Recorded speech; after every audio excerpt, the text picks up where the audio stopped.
सुप्रभात बच्चों। आज की हमारी कक्षा 9 से लेकर 12 तक सभी के लिए है। कल मैं आपको पढ़ा रही थी व्याकरणम समासः, जिसमें मैंने आपको व्याकरण के अंतर्गत समास और उसके भेद के बारे में बताया था और पहला समास अव्ययी भाव की परिभाषा बताई थी। आइए उसके आगे बढ़ते हैं। अव्ययी भाव समास को इस प्रकार जानना चाहिए।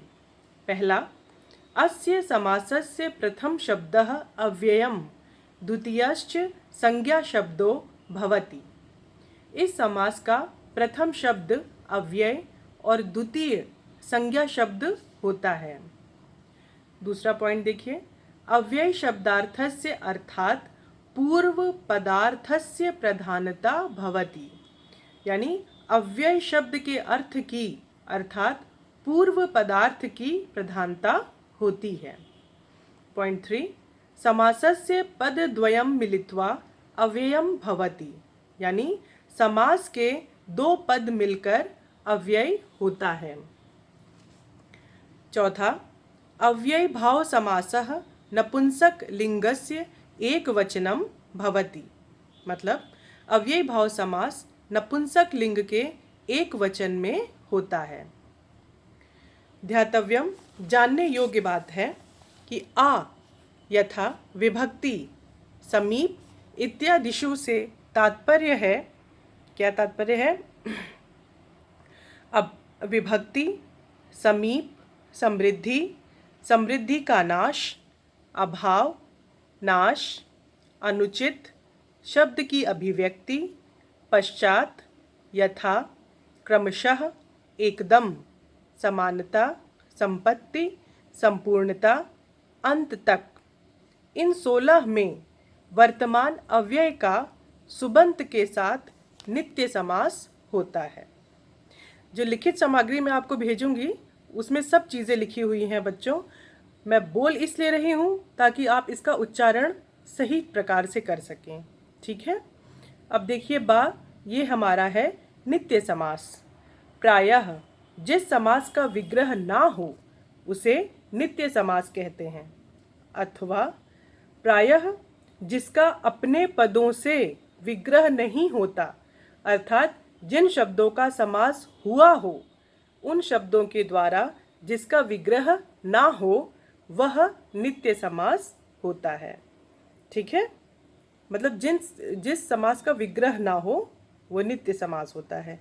आइए देखें, अव्यय पदम, अव्यय सार्थः, विग्रह, समस्त पदम और हिंदी में इसका अर्थ। अब मैं एक एक पद को पढ़ूंगी और उसके बारे में आपको व्याख्यात करूंगी। जैसे पहला शब्द है अधि, ये सप्तमी विभक्ति में है। कृष्णस, इसका ये विग्रह है हरौ इति। समस्त पद अधिहरि और हिंदी में अर्थ है हरि में। दूसरा है उप, ये समीपार्थी है। कृष्णस्य समीपम, उपकृष्णम, यानी कृष्ण के समीप। तीसरा अनु, ये योग्यार्थी है, यानी रूपस्य योग्यम, अनुरूपम, यानी रूप के योग्य। चौथा प्रति, विप्सार्थी है, दिनम दिनम प्रति, प्रतिदिनम या दिन दिन। पांचवा निर, ये अभावार्थी है, मक्षिकाणम अभावः, निर्माक्षिकम, यानी मक्खियों का अभाव। छठा यथा, ये अनतिक्रमार्थे, शक्तिम अनतिक्रम्य, यथाशक्ति, मतलब शक्ति के अनुसार। अन्य उदाहरण देखिए, अव्यय पदम उप अव्यस्यार्थः समीपम। पद में प्रथम पद में षष्ठी विभक्ति, इसका समस्त पद विग्रह और हिंदी में अर्थ देखिए। उपगंगम, विग्रह है गंगा या समीपम, अर्थ गंगा के समीप। अब ये उप का सब चल रहा है। दूसरा है उपगु, गावाह समीप, गाय के समीप। उपनदी, नद्याः समीपम, नदी के समीप। उपकृष्णम, कृष्णस्य समीपम, यानी कृष्ण के समीप। उपयमुनम, यमुनायाः समीपम, यानी यमुना के समीप। उपगृहम, गृहस्य समीपम, घर के समीप। उपतटम, तटस्य समीपम, तट के समीप। उपगजम, गजस्य समीपम, हाथी के समीप। उपनगरम, नगरस्य समीपम, नगर के समीप। उपश्वाम, अश्वस्य समीपम, घोड़े के समीप। ये उप से चले शब्द थे। अब दूसरा है अव्यय पदम अनुअव्यस्यार्थाः पश्चात योग्यम, प्रथम पद षष्ठी विभक्ति। अब हम देखते हैं अनु शब्द से शुरू होने वाले पदों को। अनुरथम, इसका विग्रह है रथस्य पश्चात और हिंदी अर्थ है रथ के पीछे। अनुगृहम, गृहस्य पश्चात, घर के पीछे। अनुविष्णु, विष्णोः पश्चात, विष्णु के पीछे। अनुपदम, पदानाम पश्चात, पैरों के पीछे। अनुजनकम, जनकस्य पश्चात, पिता के पीछे। अनुशंभु, शंभोः पश्चात, शंभु के पीछे।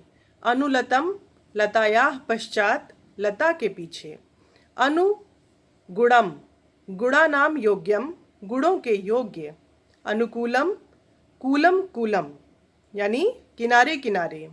अनुदिनम, दिनम दिनम यानी दिनों दिन।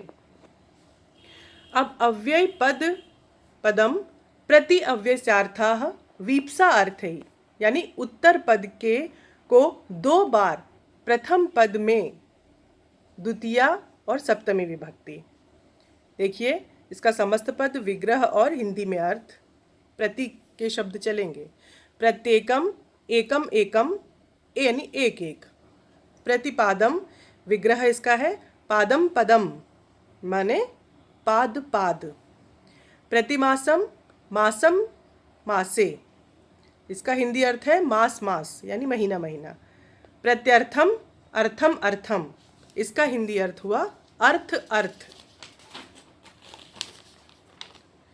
इसके बाद देखिए प्रतिक्षणम, क्षणम क्षणम, छड़े छड़े, ये दोनों इसका संस्कृत विग्रह होगा।